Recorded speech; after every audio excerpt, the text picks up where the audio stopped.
Hey everyone, what you're about to see is some terrible footage. I'm just going to go over this real quick. As you can tell, the screen is flickering.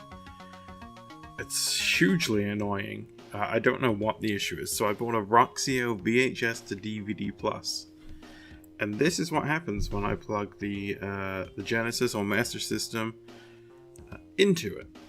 And I don't know why, because it's designed to capture all video. So I don't even know. It's not like the HD Pro that doesn't have anything but an HDMI. Yeah, that's an issue that I have with the second thing that I bought.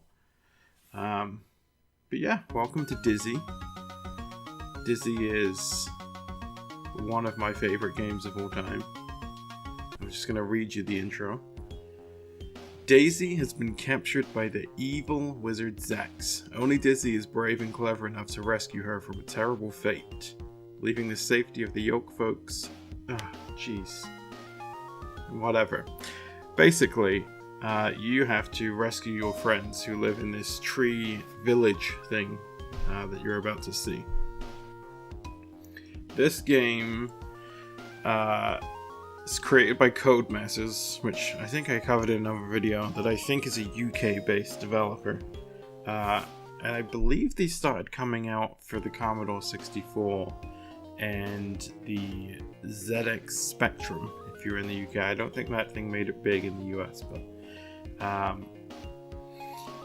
they had a few games. They had Magic Land Dizzy, which is the one that I believe I played a lot of. That had all of these games are kind of focused around tales. So in Magic Land Dizzy, for instance, you had to, at some point, pull a sword from a stone. You had to do a bunch of tests to get there. Treasure Island Dizzy was another one that was on the Commodore, but I don't remember playing that one too well. And then this one, which you won't see it in this video, but at one point you find one of your friends who has been turned into a frog. That you pick her up and then you take her to a prince and he kisses her and she turns back into an egg, which is a really weird, because the prince is a human. It's a really weird thing happening there. Yeah, this is one of my favorite games.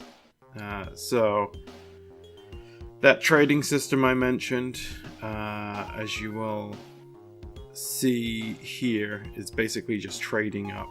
It's not all just keys and stuff like you're seeing me collect here. This is just the main aspect of this area of the game. And then trading your stuff in. Like, one of your friends is in a block of ice. There's some hay that you can pick up, and then somewhere else there's a match. And then you put them both down in the same spot next to the friend and makes a fire and he melts, and then he gives you something else to use later on. It's not a crazy concept. Here he is, Denzel.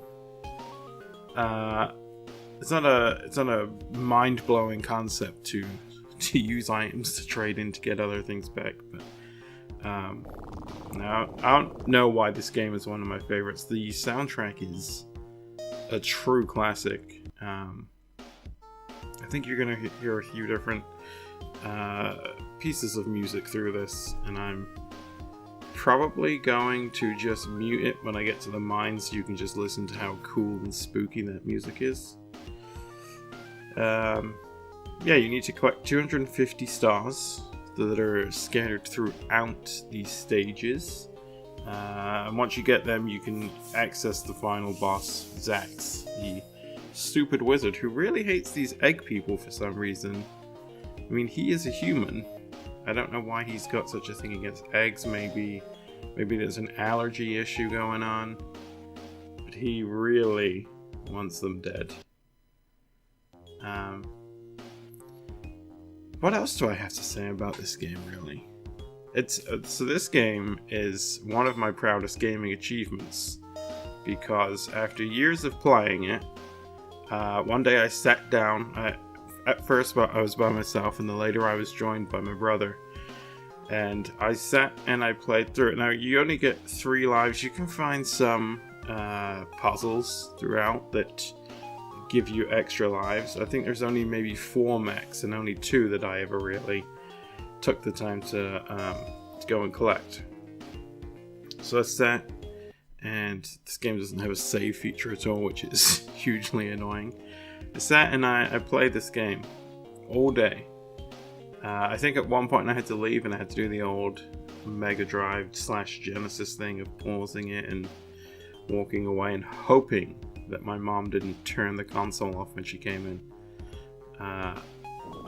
But eventually, I got to Zack's.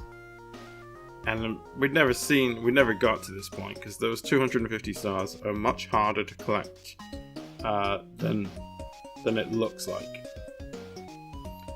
So I got to the end, and I beat him. I didn't... There was no walkthrough or anything. I didn't figure out how to beat him.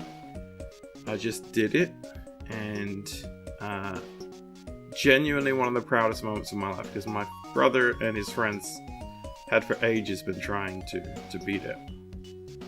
Here's the music.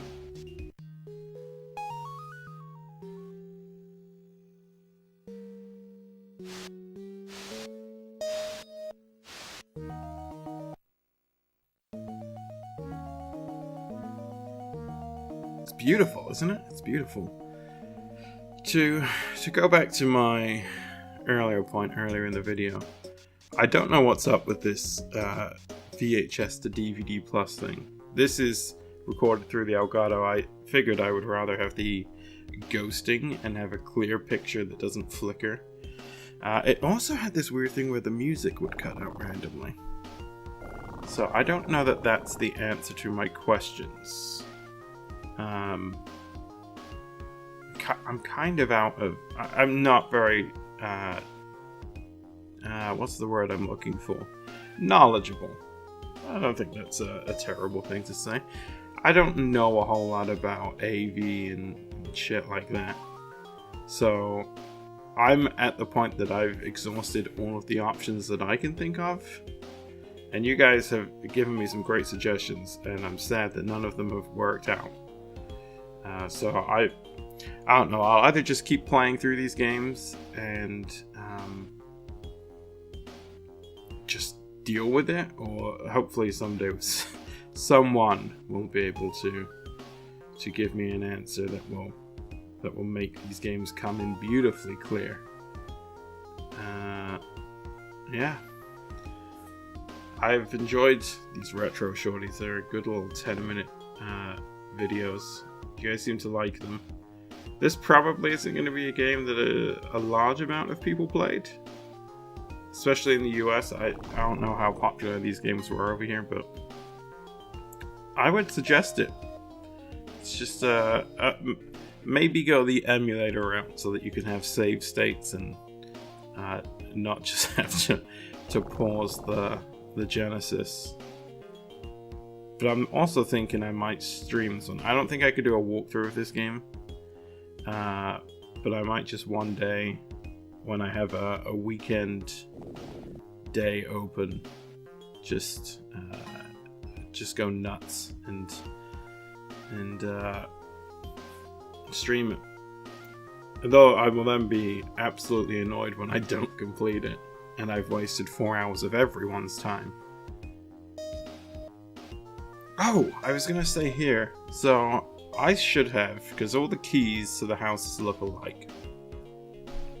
Really stupidly there, what I should have done is check to see that I had Grandpa Dizzy's door key. And I didn't do that, and I got to his house, and the door didn't open, so I realized I had picked up, I believe it's Dora's key. Inventory management, never a big, strong point of mine. I play up to Grandpa Dizzy and his house, because that's like, I don't know why I consider that a good stopping point, and I don't just mean for this video, but usually if I were to show someone Dizzy and just be like, I'll play 10 minutes and you guys just watch me play, that's where I would stop it.